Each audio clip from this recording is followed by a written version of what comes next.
آج کل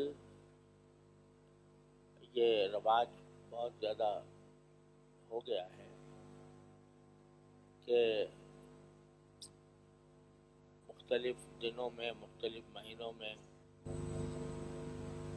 مختلف مواقع پر اس مہینے کے لیے مبارک ہونے کا پیغام دیا جاتا ہے دوسروں کو۔ رمضان مبارک ہو، عید مبارک ہو،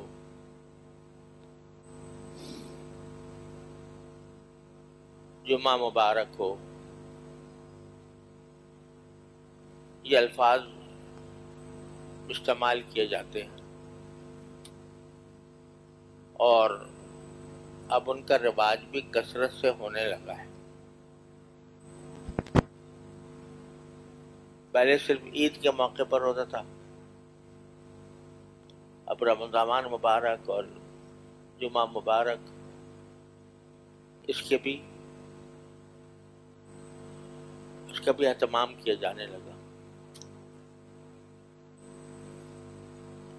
تو پہلے تو یہ سمجھ لیجئے کہ نبی کریم سرورد عالم صلی اللہ علیہ وسلم سے ان مواقع پر مبارک بات دینا، یہ مبارک کہنا ثابت نہیں ہے۔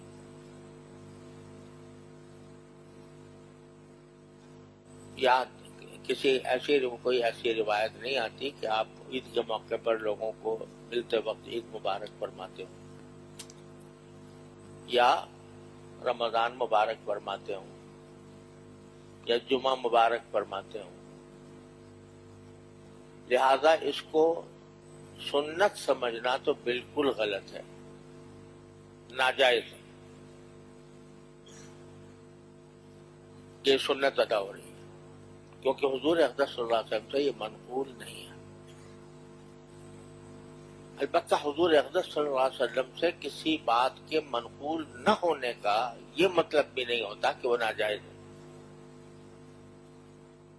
بہت سی جائز باتیں ہیں جو حضور اقدس صلی اللہ علیہ وسلم سے منقول نہیں ہیں، لیکن جائز ہے، سنت نہیں ہے، جائز ہے۔ ان کو سنت قرار دے کر اگر کیا جائے گا وہ بدعت بن جائے گی، اور اگر جائز سمجھ کر کیا جائے گا تو بدعت نہیں ہوگی۔ یہ بھی اسی میں داخل ہے۔ اصل میں تو جو مبارک ہو یہ ایک دعا ہے،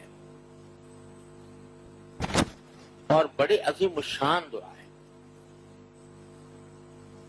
معنی اس کے یہ ہے کہ اللہ تبارک و تعالی تمہارے اندر یا تمہارے اس عمل کے اندر یا تمہارے اس دن کے اندر یا تمہارے اس مہینے کے اندر یا تمہاری اس سال کے اندر اللہ تعالیٰ برکتیں عطا فرمائے۔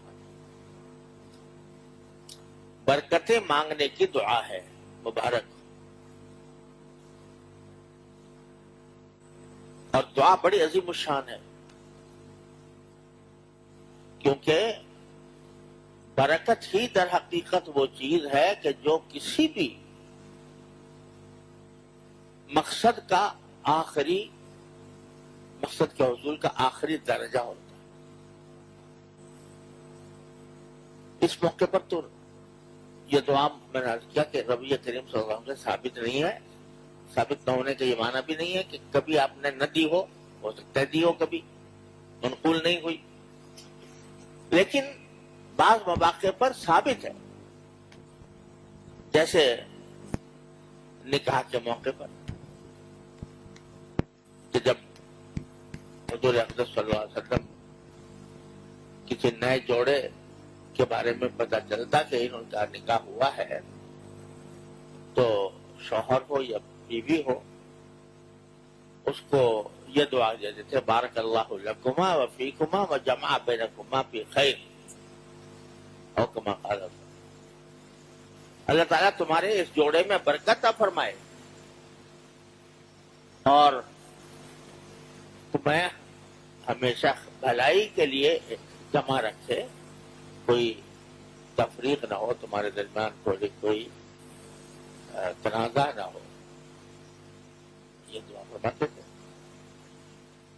اور یہ بھی کہ کھانا ہے تو اس کے لیے بھی دعا منقول ہے کہ آپ یہ دعا فرماتے تھے کہ اللہ تعالیٰ کھانے میں برکت عطا فرما دے. اور یہ تو مستقل دعائے قنوت کا حصہ ہے. دعائے قنوت جو ہم مانگتے ہیں فطر کے اندر، اس میں ایک جملہ ہے بارک لنا فیما اعطیت، بارک لنا فیما اعطیت، یا اللہ جو چیز بھی آپ ہمیں دیں اس میں برکت عطا فرمائیں. تو اتنی عام دعا کر دی آپ نے دعائے قنوت میں کہ صرف شادی کے لیے نہیں، صرف اس کے لیے نہیں، بلکہ جب بھی کوئی اچھی چیز ہمیں عطا فرمائے تو ہمیں اس میں برکت بھی عطا فرمائے. اس لیے یعنی اس نیت سے کہنا کہ بھئی یہ مہینہ ہمیں مبارک ہو اور یہ چاند مبارک ہو، یہ دن مبارک ہو، تو اس نیت سے کہ اللہ تعالیٰ اس میں برکتیں عطا فرما دے، اس دعا کی نیت سے کہنے میں کوئی حرج نہیں. انشاءاللہ اللہ تعالیٰ اس کو قبول فرمائیں گے تو برکتیں حاصل ہوں گی. بس اتنی بات ہے کہ جہاں حضور سے منقول نہیں یا صحابہ کرام سے منقول نہیں، اس کو سنت نہ سمجھنا کہ سنت کی وجہ سے کہہ رہا ہوں. ابھی آپ کو بیٹھے بیٹھے خیال آیا فرض کرو کہ میں دعا کروں گی اللہ مجھے آج رات کو شام کو افطاری اچھی مل جائے. جائز ہے نہ جائز ہے؟ جائز ہے، دعا ہے. لیکن اگر یہ سمجھے کہ نہیں جی یہ سنت ہے کہ ہر روز نماز سے ظہر کے بعد آدمی یہ دعا کیا کرے کہ مجھے افطاری اچھی ملے روزانہ مغرب کے بعد، یہ کہہ لے گا تو کیا ہو جائے گا؟ یہ بدعت ہو جائے گا، ناجائز ہو جائے گا. لہذا رمضان کے مبارک ہونے کی دعا دینے میں کوئی مذائقہ نہیں، اور اس کو ایسی رسم نہ بناؤ کہ جس کے نتیجے میں وہ بدعت بننے لگے. لیکن ذرا یہ سمجھنے کی ضرورت ہے کہ یہ کیا ہے جو دعائیں مانگی جاتی ہے کہ مبارک ہو مبارک. گاڑی نہیں خرید لی بھائی مبارک ہو، گھر بنا لیا بھائی مبارک ہو، اولاد ہو گئی بھائی مبارک ہو، بچے نے حفظ کر لیا مبارک ہو، بچے نے تعلیم حاصل کر لی مبارک ہو، اچھا روزگار مل گیا مبارک ہو. یہ جو ایک عام ریت ہے، معمول ہے اور اچھا معمول ہے کہ جب کسی کی خوشی کی کوئی خبر آتی ہے یا کوئی اس کو دنیا کے اندر کوئی چیز حاصل ہوتی ہے یا اس کو کوئی مرتبہ بڑھتا ہے تو اس میں اس کو دعا دی جاتی ہے بھائی مبارک ہو، اللہ تعالیٰ مبارک کرے. کیا مطلب ہے اس مبارک اور کیا مقصود ہے اس سے کہ مبارک ہو؟ اصل میں مبارک نکلا ہے برکت سے، اور برکت جو ہے جس کا جو مفہوم ہے دین میں وہ اور کسی زبان میں ادا کیا ہی نہیں جا سکتا. اس کو اگر آپ ترجمہ کرنا چاہیں اردو میں تو کیا کریں گے؟ وہی لفظ استعمال کر لیتے ہیں، برکت دے دے اللہ میاں. ترجمہ کیا کریں گے؟ انگریزی میں ترجمہ کرنا چاہے مجبور ہو کے بلیسنگ ترجمہ کر دیتے ہیں، بلیسنگ. لیکن حقیقت جو برکت کا جو اصل مفہوم ہے وہ کسی زبان سے کسی بھی اور لفظ سے ادا نہیں ہوتا.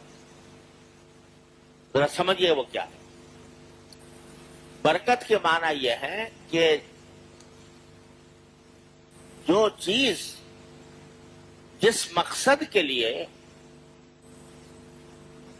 بنی ہے یا حاصل کی گئی ہے اس سے وہ مقصد پوری طرح حاصل ہو جائے،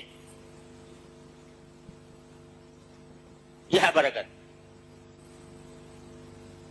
یہ تو ادنا درجہ ہے برکت کا. مثلا